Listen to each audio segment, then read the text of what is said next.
Welcome to Wisdom Wednesday. Today we're talking about having an unfaithful mate. You know that person who always seems to have someone else.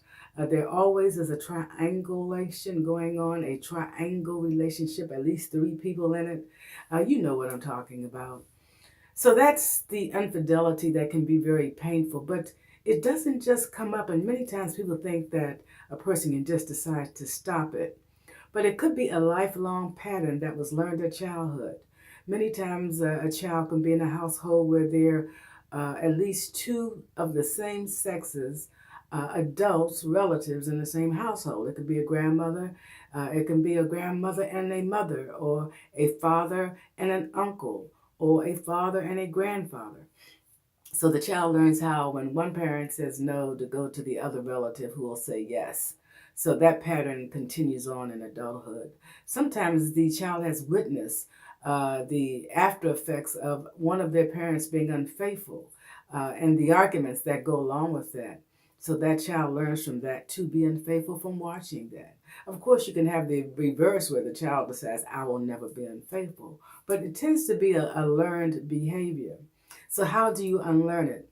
There's some of us who are strong enough to just decide that we're not going to be unfaithful anymore. There's some of us who find someone who we love enough to stop it. But sometimes you have to really get into counseling to look at that pattern, to see what's underneath that. Sometimes it's anger. Sometimes it's a form of abuse against a man or a woman, and it's a way of invalidating them. So this is stuff that has to be looked at. It goes deep. So if you find yourself in a relationship where the person is unfaithful, it also could be that you grew up in that same type of environment. So you've learned that pattern and you've drawn that type of person to you. Relationships is just not generally one-sided. Each person has their role in it. And it's a fit. You kind of fit together. That's why you are together. So if you want to break that cycle, focus on yourself and your issues. Get yourself to be the best person you can be. And maybe you can draw to you then a person who can be faithful and love you. I want you to have a great Wednesday. I want you to go to our website, www.clrcommunity.org. I want you to follow us on social media.